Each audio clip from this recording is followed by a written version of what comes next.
Hello, नमस्कार। संकल्प ITI classes में आप सभी का स्वागत है। तो आज हम आपके लिए नया जो चैप्टर लेके आए हैं वो है ट्रांसफॉर्मर।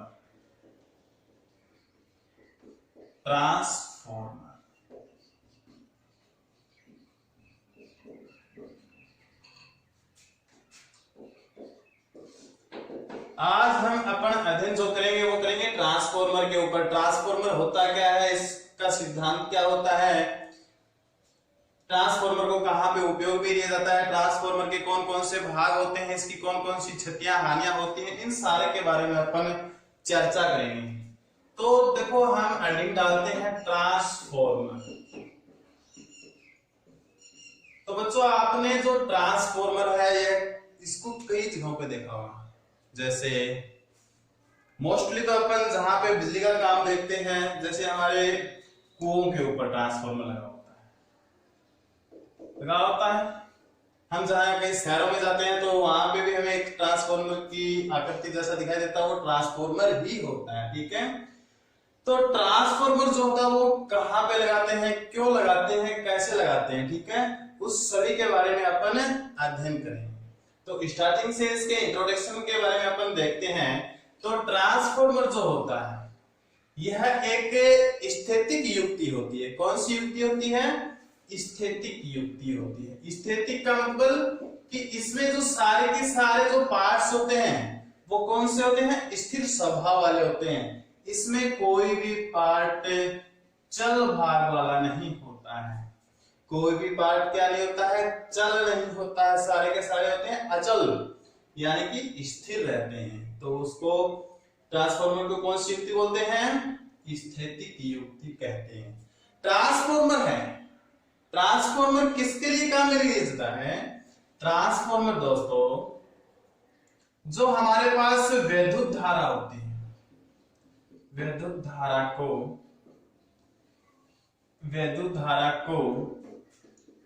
एक परिपथ से दूसरे परिपथ में, विद्युत धारा को एक परिपथ से दूसरे परिपथ में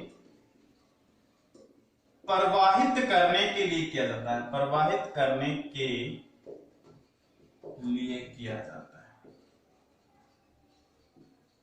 ठीक है दोस्तों, ट्रांसफॉर्मर का प्रयोग कहां पे किया जाता है? यानी कि जो भी हमारे पास वोल्टेज है, इस वोल्टेज को एक स्थान से दूसरे स्थान तक स्थानांतरित करने के लिए जिस युक्ति का प्रयोग किया जाता है उस युक्ति होती है ट्रांसफॉर्मर युक्ति होती है। ट्रांसफॉर्मर हमेशा और हमेशा क्या करता है? वोल्टेज को कम या अधिक करता है। ट्रांसफॉर्मर हमेशा वोल्टेज को क्या करता है?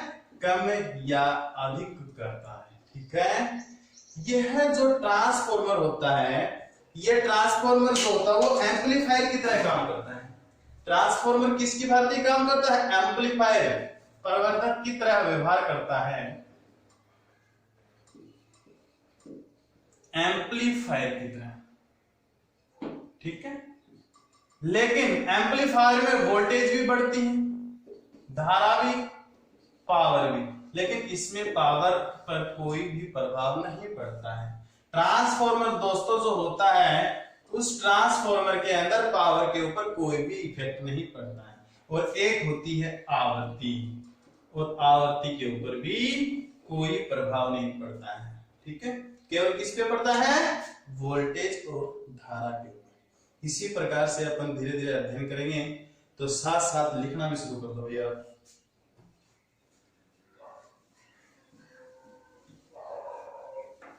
सबसे पहले चैप्टर का नाम लिखो ट्रांसफॉर्मर, और हेडिंग डालो ट्रांसफॉर्मर।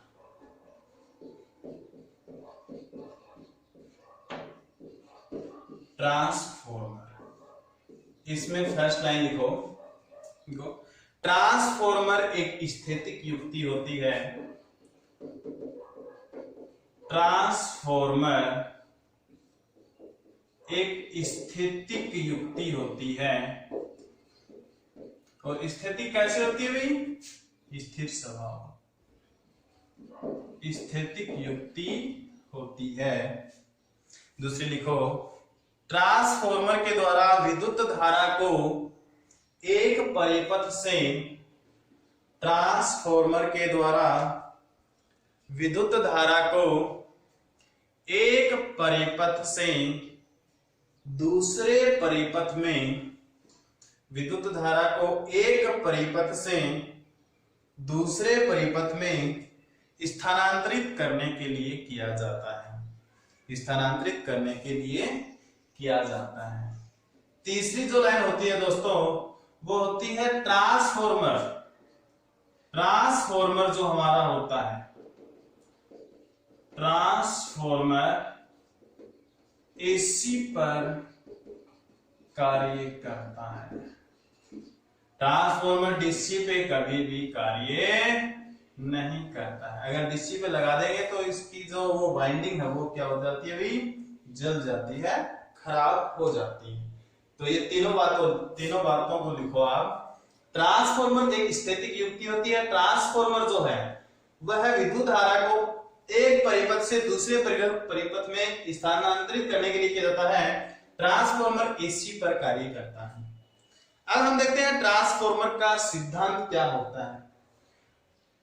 ट्रांसफॉर्मर जो होता है वो किस सिद्धांत पर कार्य करता है, तो लिखो ट्रांसफॉर्मर का सिद्धांत।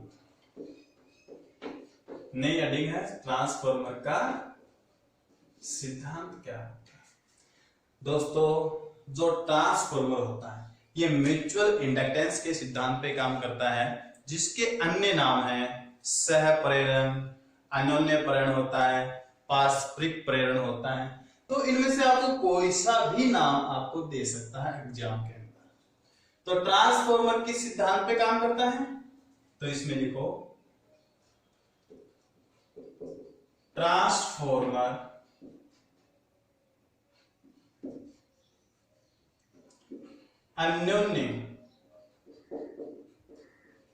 अन्योन्य प्रेरण। एक तो होता है सव प्रेरण और एक होता है सह प्रेरण। तो ये होता है दोस्तों सह प्रेरण। एक तो होता है सह प्रेरण, एक होता है सव प्रेरण। ये कौन सा होता है, सह प्रेरण होता है। अन्योन्य प्रेरण, सह प्रेरण, म्यूचुअल इंडक्टेंस,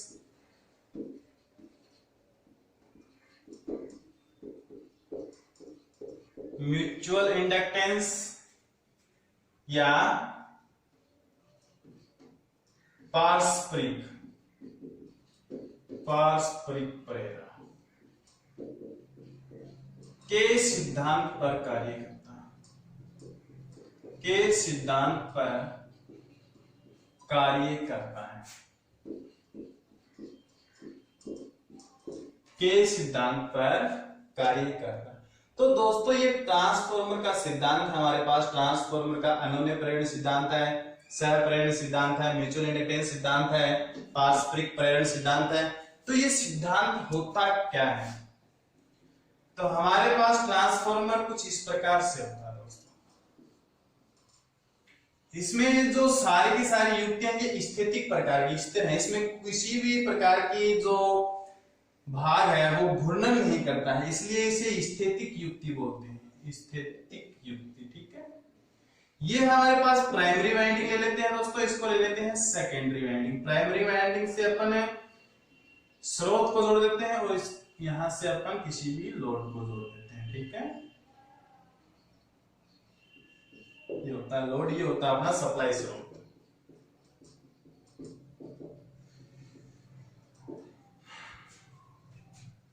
देखो जब हम इस टर्मिनलों को सप्लाई स्रोत से संयोजित करते हैं तो इस कुंडली में से विद्युत धारा उत्पन्न होती है, और विद्युत धारा उत्पन्न होने के कारण इसमें प्रत्यावर्ती स्वभाव का क्या उत्पन्न हो जाता है भी, चुंबकीय क्षेत्र उत्पन्न हो जाता है। प्रत्यावर्ती स्वभाव का, कौन से स्वभाव का चुंबकीय क्षेत्र उत्पन्न हो जाता है, प्रत्यावर्ती स्वभाव का चुंबकीय क्षेत्र उत्पन्न होने लगता है, जिसके कारण सेकेंडरी वाइंडिंग में क्या उत्पन्न हो जाता है, ईएमएफ उत्पन्न हो जाता है। क्या उत्पन्न हो जाता है, ईएमएफ उत्पन्न हो जाता है, जो लोड को प्रदान किया जाता है, जो लोड को प्रदान किया जाता है। तो इसमें देखो दोस्तों, कोई भी ऐसी युक्ति नहीं है जो आपस में कनेक्ट हो, ये बिल्कुल अलग अलग होती है। और ये सारा का सारा जो काम करते हैं चुंबकीय क्षेत्र, और इस चुंबकीय क्षेत्र के कारण सेकेंडरी वाइंडिंग में क्या उत्पन्न हो जाती है, ईएमएफ उत्पन्न हो जाता है। सेकेंडरी वाइंडिंग में क्या उत्पन्न हो जाता है दोस्तों, ईएमएफ उत्पन्न हो जाता है, और यही ईएमएफ क्या कहलाता है, विभव या वोल्टेज कहलाता है, विभव। तो यही होता है क्या, अनोन्य प्रेरण या म्यूचुअल इंडक्टेंस का सिद्धांत। इसे बोलते हैं अनोन्य प्रेरण, सह प्रेरण, म्यूचुअल इंडक्टेंस और पारस्परिक प्रेरण का सिद्धांत कहते हैं। ठीक है, तो इस सिद्धांत के बारे में देखो, ट्रांसफॉर्मर अनोन्य प्रेरण के सिद्धांत, सह प्रेरण, म्यूचुअल इंडक्टेंस, साथ पारस्परिक प्रेरण के सिद्धांत पर कार्य करता है। अब लिखो ट्रांसफॉर्मर की संरचना, यही है संरचना ट्रांसफॉर्मर की, ट्रांसफॉर्मर की संरचना, ट्रांसफॉर्मर की संरचना। चलो मैं बता देता हूं आपको ट्रांसफॉर्मर की वैसे वास्तविक संरचना के बारे में। ये तो आंतरिक संरचना हमने देखी थी।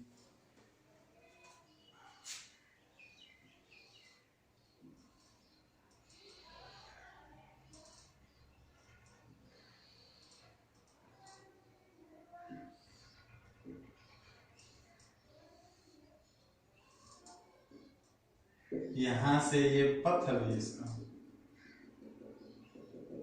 ठीक है।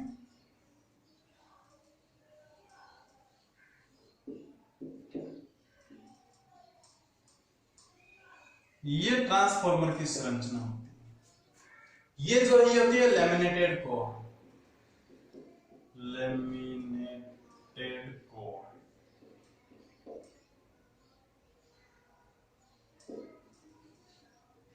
क्या होती है, और ये जो लैमिनेटेड होती है कार्बन स्टील की बनी होती है।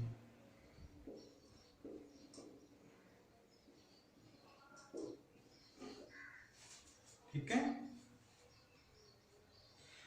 तो लैमिनेटेड जो होती है वो किसकी बनी होती है दोस्तों, सॉरी सिलिकॉन स्टील होती है, सिलिकॉन स्टील की। जो लैमिनेटेड कोर ट्रांसफॉर्मर की संरचना में बनी होती है वो किसकी बनी होती है, सिलिकॉन स्टील की बनी होती है। ये होते हैं टर्मिनल, टर्मिनल होते हैं, जहां से अपन सप्लाई देते हैं वो होती है सप्लाई स्रोत, सप्लाई स्रोत। और जिस वाइंडिंग को अपन सप्लाई देते हैं वो होती है हमारी प्राइमरी वाइंडिंग। कौन सी वाइंडिंग होती है दोस्तों, प्राइमरी वाइंडिंग होती है, जहां से अपन किसी भी भार को लगाते हैं, लोड को लगाते हैं या आउटपुट लेते हैं, वो होती है हमारी सेकेंडरी वाइंडिंग। कौन सी वाइंडिंग, सेकेंडरी वाइंडिंग होती है। ठीक है,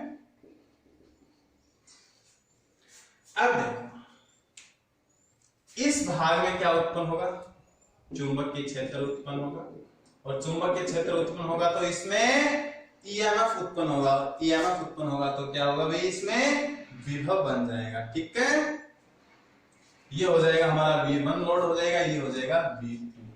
अगर हमें स्टेप अप करना हो, देखो हमारे पास दो वर्ड आते हैं, स्टेप अप, स्टेप डाउन। एक स्टेप तो लेते हैं हम अप की, और दूसरी स्टेप कौन सी लेते हैं, डाउन की। स्टेप अप और स्टेप डाउन में डिफरेंट क्या होता है, अंतर क्या होता है। स्टेप अप जो होती है इसमें प्राइमरी वाइंडिंग, प्राइमरी वाइंडिंग में लपेटों की संख्या क्या होती है, कम होती है, और सेकेंडरी वाइंडिंग में लपेटों की संख्या क्या होती है, अधिक होती है। तो इसमें क्या हो जाएगा, स्टेप अप में वोल्टेज को बढ़ा कर देता है, क्या करके देता है, वोल्टेज को बढ़ा कर देता है, और स्टेप डाउन में वोल्टेज को घटा कर देता है। ठीक है, तो ट्रांसफॉर्मर की संरचना लिखो और ये डायग्राम उतारो, और डायग्राम में जो नाम है वे नाम भी नोट करो।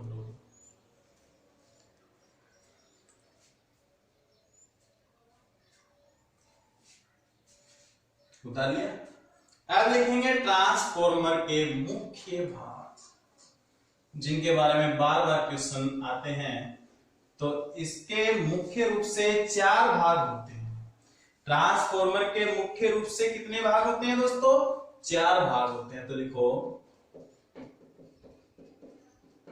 ट्रांसफॉर्मर के मुख्य भाग, ट्रांसफॉर्मर के मुख्य भाग। मुख्य भाग में मुख्य रूप से अपन 4 प्रकार के भागों के बारे में चर्चा करेंगे। वाइंडिंग जो होती है वो वाइंडिंग करेंगे, लैमिनेटेड कोर करेंगे,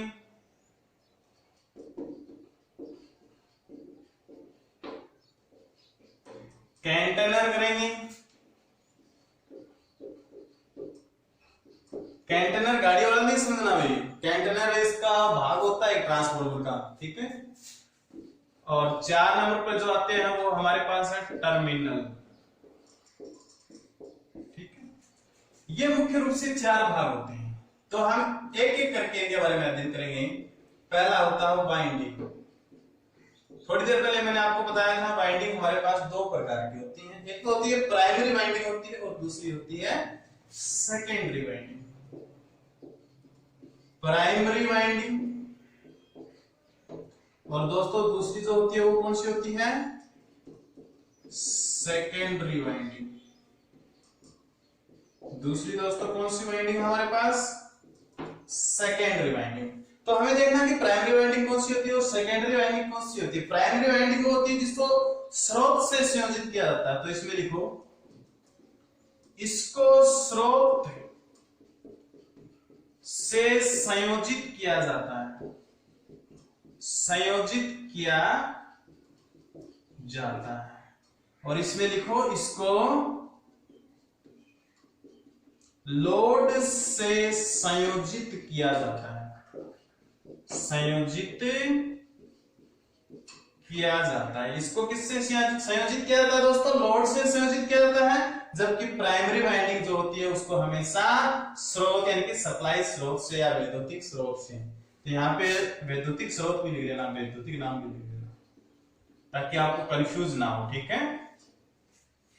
वाइंडिंग ये होती है। वाइंडिंग थोड़ी देर पहले मैं आपको बताया था, ये होती है एक वाइंडिंग, ये होती है दूसरी वाइंडिंग। अब हम इसमें ये नहीं बता सकते हैं कि प्राइमरी वाइंडिंग ये है या सेकेंडरी वाइंडिंग ये है, सेकेंड प्राइमरी ये है या सेकेंडरी ये है, ठीक है।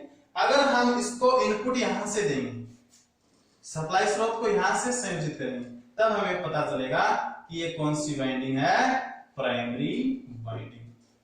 और यहां फिर जो बच गई या जिसको लोड से संयोजित करते हैं वो होती है हमारे पास सेकेंडरी वाइंडिंग होती है, ठीक है।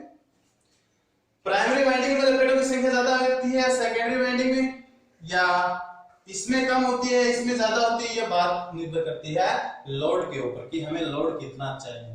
अगर हमें अधिक लोड चाहिए, अगर हमें अधिक लोड की आवश्यकता हो तो सेकेंडरी वाइंडिंग में लपेटों की संख्या ज्यादा होगी। अगर हमें कम लोड चाहिए तो सेकेंडरी वाइंडिंग में लपेटों की संख्या क्या होगी, कम होगी, ठीक है।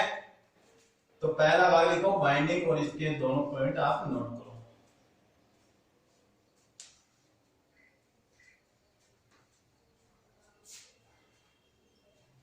दोनों पॉइंट नोट करो,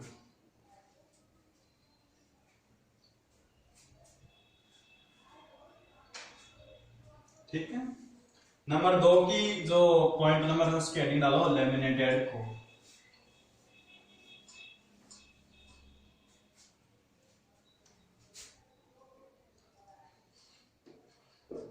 लैमिनेटेड कोर। देखो लैमिनेटेड जो कोर होती है वो हमेशा सिलिकॉन स्टील की बनी होती है। तो इसमें पहली लाइन लिखो, यह है सिलिकॉन स्टील की बनी होती है, यह है सिलिकॉन स्टील की बनी होती है। किसकी बनी होती है भाई? सिलिकॉन स्टील की बनी होती है। इसके 2 कार्य होते हैं, किसके? कोर के। एक तो क्या करती है, जो प्राइमरी वाइंडिंग होती है, जो हमारे पास प्राइमरी वाइंडिंग होती है, उस प्राइमरी वाइंडिंग को पथ प्रदान करती है। क्या, जो चुंबकीय फ्लक्स उत्पन्न होता है उस चुंबकीय फ्लक्स को क्या प्रदान करती है, पथ प्रदान करती है, यानी कि रास्ता प्रदान करती है, या उसके परिपथ को क्या करती है, पूर्ण करती है। ठीक है, तो एक नंबर पॉइंट डाल के लिखो इसमें कार्य के अंदर कि प्राइमरी वाइंडिंग में या प्राइमरी वाइंडिंग द्वारा स्थापित, लिखो प्राइमरी वाइंडिंग द्वारा स्थापित चुंबकीय क्षेत्र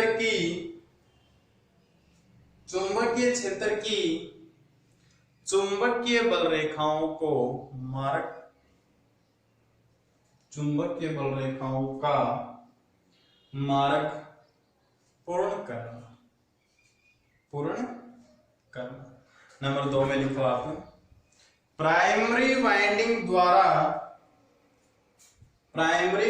द्वारा स्थापित चुंबकीय क्षेत्र की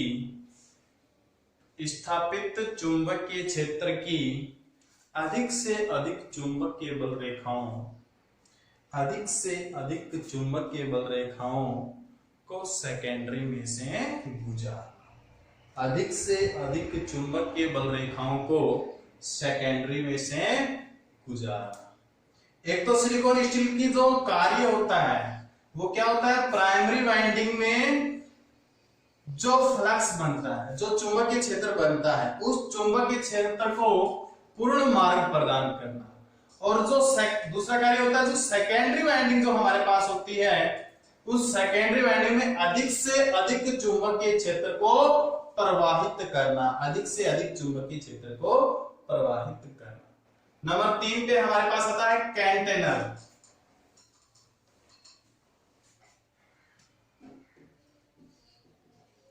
कैंटेनर, देखो दोस्तों कैंटेनर होता क्या है, यह देखो हमारे पास इस प्रकार की स्ट्रक्चर होती है ट्रांसफार्मर की, ठीक, इसके ऊपर एक गोल टंकी जैसी बनी होती है,